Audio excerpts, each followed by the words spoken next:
Diriwayatkan oleh Imam Ahmad bin Hanbal dalam musnadnya bahwa ada seorang laki-laki yang bernama Nuaiman. Ini Nuaiman di kehidupan Rasul sallallahu alaihi wasallam ada orang yang seperti itu gitu. Orang yang sering minum minuman keras. Rasul sallallahu alaihi wasallam marah, murka. Rasulullah kalau yang berhubungan dengan Rasulullah tidak marah. Tapi kalau sudah berhubungan dengan agama, Rasul sallallahu alaihi wasallam adalah orang yang paling marah, orang yang paling istiqamah dalam kebenaran. Maka Rasulullah panggil Nuaiman, apa yang kau lakukan? Dia katakan, aku minum minuman keras ya Rasulullah. Rasulullah cambuk dia. Kemudian dia bertobat kepada Allah. Kemudian ketahuan lagi minum. Kemudian dicambuk lagi oleh Rasulullah sallallahu alaihi wasallam, sehingga sebagian sahabat memukul dia dengan pukulan yang banyak. Sehingga apa yang berlaku? Sebagian sahabat mengatakan, la'natullahi ala Nuaiman. Semoga Allah melaknat Nuaiman. Dia mempermainkan Rasulullah. Dia bilang sudah mau taubat tapi minum lagi. Dia bilang sudah mau taubat tapi minum lagi. Maka Rasulullah SAW mengatakan, la tal'anuh fa innahu yuhibbullaha wa rasulah. Kata Rasulullah, jangan kamu laknat Nuaiman, karena dia itu cinta sama Allah, cinta sama Rasulnya. Dalam riwayat dia dicintai Allah dan dicintai oleh Rasulnya Muhammad sallallahu alaihi wasallam. Ibn Majah menceritakan bahwa Nuaiman ini pernah suatu waktu diajak oleh Sayyidina Abu Bakar pergi ke negeri Syam. Negeri Syam itu di mana? Seperti yang diceritakan tadi, antara daerah Suriah, Lebanon, Yordania, kemudian Palestina. Daerah seperti itu. Umumnya orang Quraisy pada masa itu mereka memiliki rihlah berdagang, membeli dagangan ke Syam, kemudian dijual lagi di kota Makkah. Ketika itu Rasulullah SAW didatangi Abu Bakar. Sayyidina Abu Bakar mengatakan kepada Rasulullah, ya Rasulullah, saya mau izin ya Rasulullah. Mau apa? Saya mau ajak dua sahabat kamu ini ikut berdagang ya Rasulullah. Siapa kata Rasul? Nuaiman. Kata Rasulullah SAW, Nuaiman kamu mau ajak? Mau ngapain? Biar seru-seruan aja ya Rasulullah. Kata Rasulullah, ya sudah, saya izinkan kamu bawa Nuaiman. Ketika itu Sayyidina Abu Bakar membawa Nuaiman sama satu sahabat namanya Suwaibid ibn Harmalah. Siapa namanya? Suwaibid ibn Harmalah. Ini sahabat Rasulullah SAW yang memiliki sifat yang berbeda-beda. Kalau Nuaiman ini aneh. Pernah Rasulullah SAW dibawain makanan banyak, dikasih Rasulullah, dikasih sahabat semua. Semuanya sudah makan, tiba-tiba si Nuaiman ini, sahabat Nabi Nuaiman mengatakan kepada Rasulullah, ya Rasulullah, ini yang penjualnya, tolong kau yang bayar ya Rasulullah. Makanan udah habis. Makanan udah habis. Rasulullah SAW bingung, saya yang bayar. Akhirnya Rasulullah katakan kepada sahabat, ayo keluarkan uang, kita patungan, kita bayar. Rasulullah aja dimainin, apalagi kita orang. Sallu ala Nabi Muhammad. Nuaiman diajak Sayyidina Abu Bakar. Kata Rasulullah SAW, benar kamu mau ajak Nuaiman? Iya ya Rasulullah. Diajaklah akhirnya. Diceritakan dalam riwayat Ibn Majah, diceritakan juga dalam Siyar A'lam An-Nubala, diceritakan juga dalam musnadnya Imam Ahmad bin Hanbal, dalam riwayat Imam Ahmad bin Hanbal. Maka diceritakan Nuaiman diajak oleh Sayyidina Abu Bakar. Sesampainya di negeri Syam, semua dibagi tugas. Fulan bin Fulan kerjaannya ini, Fulan bin Fulan kerjaannya ini, semua memiliki kerjaan. Nuaiman tanya, wahai Abu Bakar, kerjaannya saya apa wahai Abu Bakar? Kata Sayyidina Abu Bakar, kamu mau ngapain terserah kamu wahai Nuaiman. Yang penting kamu ikut saya kan. Kemudian satu di antara mereka namanya Suwaibid ibn Harmalah. Ditanya oleh Sayyidina Abu Bakar, wahai Suwaibid, kamu mau kerjaan apa? Kata Suwaibid, terserah kamu wahai Abu Bakar. Kata Sayyidina Abu Bakar, kamu menjaga makanan, karena saya tahu kamu ini adalah orang yang senantiasa menjaga amanah. Suwaibid ini kalau disuruh maju dia maju, disuruh mundur dia mundur, disuruh ke kanan dia ke kanan, disuruh ke kiri dia ke kiri. Orang yang ikut aja. Kalau Nuaiman beda, disuruh maju dia ke belakang, kasih sen kanan ke kiri belok. Nuaiman itu orang yang berbeda. Maka Suwaibid mendapatkan tugas, semua mendapatkan tugas kecuali Nuaiman. Sehingga ikhwani, apa yang berlaku, apa yang terjadi? Sayyidina Abu Bakar pergi sibuk dengan kesibukannya, sehingga datanglah waktu siang. Nuaiman sudah lapar. Nuaiman cari makanan. Dia nggak punya uang, diajak Sayyidina Abu Bakar tapi tidak diberikan uang. Sehingga dia cari-cari makanan. Dia tahu Suwaibid yang jaga makanan, dikatakan, wahai Suwaibid, saya mau makan, berikan kepada saya satu roti saja. Yang terpenting apa? Saya makan sekarang, saya sudah lapar. Kata Suwaibid, ya Allah Nuaiman, kita tunggu Abu Bakar saja sehingga dia datang, karena ini amanat. Amanat dari Abu Bakar, saya tidak boleh berikan kepada siapapun kecuali atas izin Abu Bakar. Kata Nuaiman, kasih saya makanan, kalau tidak saya bikin masalah sama kamu. Merah wajahnya Suwaibid, karena dia tahu, jangankan saya, Rasulullah aja dimainin. Bingung, apa yang harus saya lakukan? Akhirnya Nuaiman bilang, gampangannya aja, kata Nuaiman, kamu kasih saya makanan, atau kalau tidak saya bikin masalah sama kamu. Bingung Suhaib pikir panjang. Setelah itu dia katakan, ya sudah Nuaiman, saya tetap mau jaga amanah Abu Bakar, karena saya takut ini adalah perintahnya Allah, perintahnya Rasulullah SAW, dan perintah daripada Abu Bakar sahabatnya Nabi.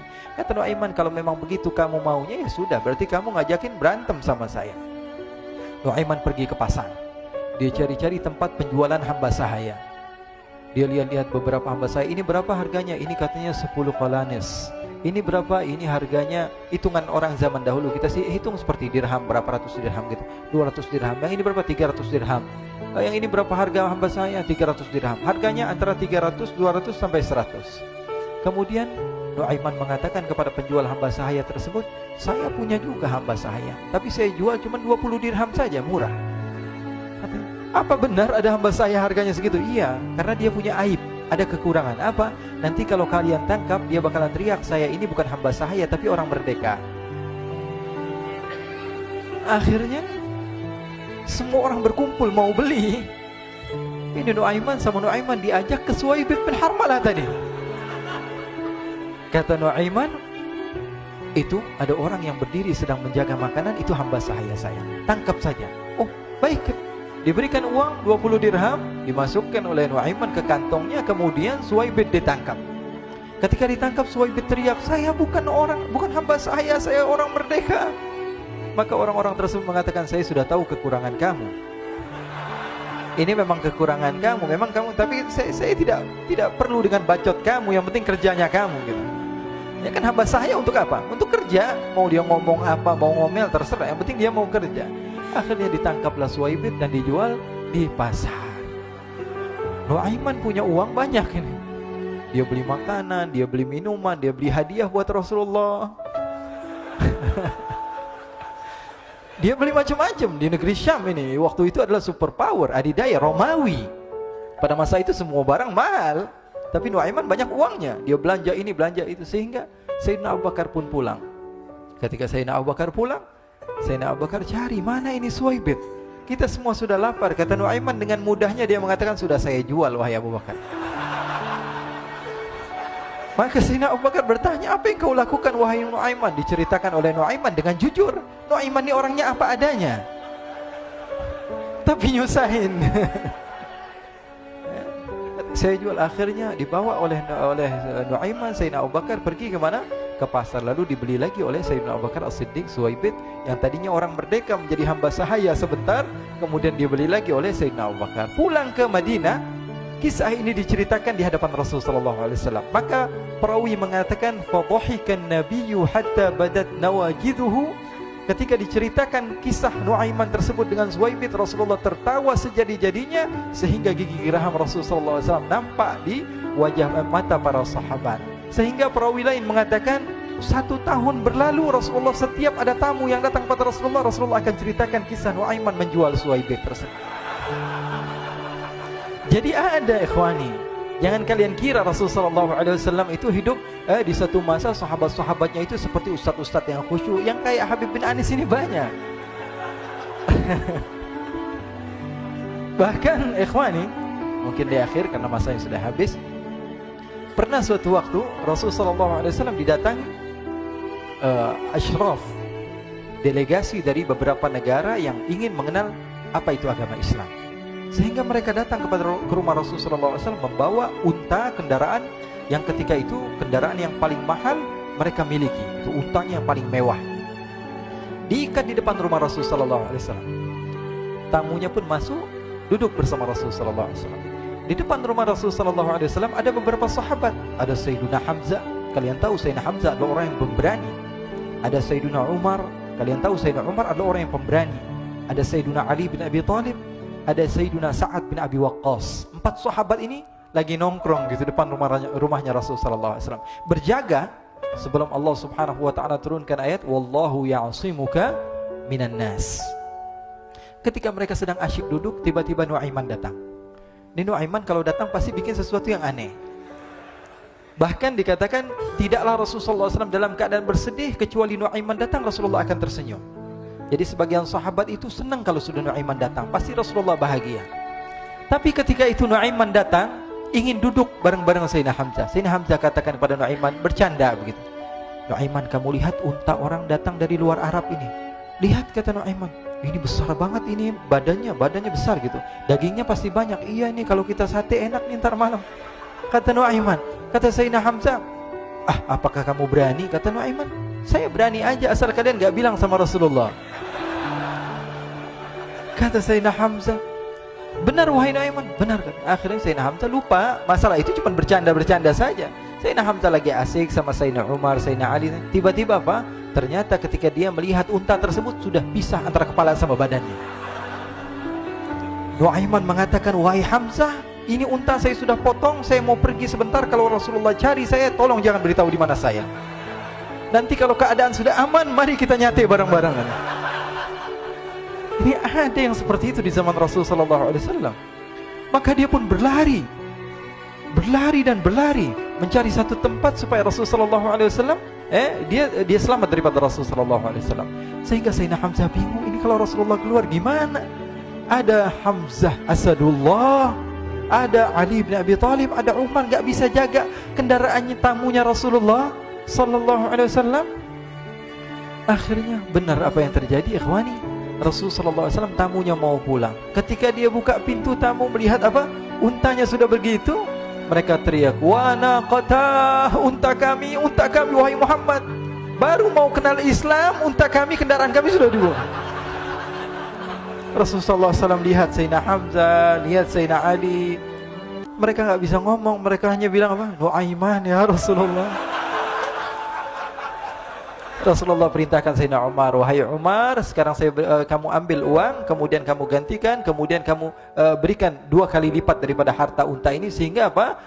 Agama Islam tidak didengar dengan sesuatu yang tidak baik di luar sana. Akhirnya diberikan harta, diberikan unta yang baru dan diberikan harta yang lebih untuk orang tersebut, sehingga orang tersebut tidak menjelek-jelekan agama Islam. Kata Rasulullah SAW, dan sekarang waktunya kita balas dendam sama Nuaiman. Nuaiman ternyata berlari tempat yang jauh sampai hampir keluar dari kota Madinah. Dia dapatkan seorang sahabat Nabi yang hadir juga dalam peperangan Badar, namanya Al-Miqdad bin Al-Aswad. Siapa namanya? Al-Miqdad bin Al-Aswad ketika itu sedang menggali sumur. Ketika sedang menggali sumur, Nuaiman datang. Nuaiman katakan kepada Miqdad, wahai Miqdad, wahai sahabat Rasul, kamu orang yang hadir dalam peperangan Badar, kamu adalah orang yang hebat. Dipuji-puji sama Nuaiman. Ada maunya ini. Akhirnya dia bilang, wahai Miqdad, tolong saya. Kenapa wahai Nuaiman, kamu ini kekasihnya Rasulullah, orang yang disayang sama Rasulullah. Kenapa? Saya ini sedang dikejar-kejar orang jahat. Tolong selamatkan saya. Saya pengen masuk ke dalam sumur, boleh atau tidak? Kata Miqdad, siapa yang mengejar kamu? Pokoknya saya dikejar sama orang-orang. Kamu mau atau tidak selamatkan saya? Ya sudah, selagi kamu itu adalah sahabat Nabi, silahkan kamu masuk.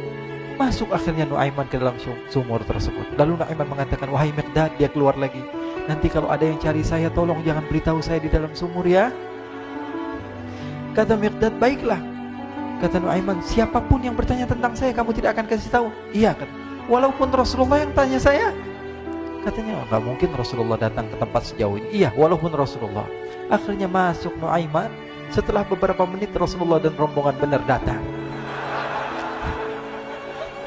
Miqdad bingung ini. Ini kenapa Rasulullah datang ke RW kami ini? Ada apa yang Rasulullah sampai sejauh ini? Ditanya, ya Rasulullah, ada apa ya Rasulullah? Kata Rasulullah, saya cari Nuaiman. Di mana Nuaiman? Innalillah, kata Miqdad. Nggak dijawab ini Rasulullah. Kalau dijawab saya ingkar janji. Akhirnya apa dia katakan? Wahai Rasulullah, mata saya tidak memandang kepada Nuaiman, tapi tangannya nunjuk ke dalam sumur. Sahabat. Apa dia bilang? Mata saya tidak melihat kepada Nuaiman, tapi tangannya nunjuk ke sumur. Akhirnya dibuka sama Rasulullah, Nuaiman muncul. Kata Rasulullah, Nuaiman, kamu bikin malu saya, wahai Nuaiman. Ya Rasulullah, yang bersalah bukan saya, tapi orang yang mencari saya bersama kamu ya Rasulullah.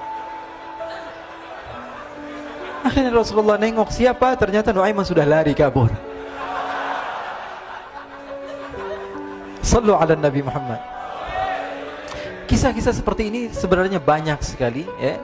Ini menunjukkan kepada kita bahwa kehidupan Rasulullah itu begitu indah. Rasulullah SAW, kalau kamu mau menjadi orang yang baik, contoh Rasulullah.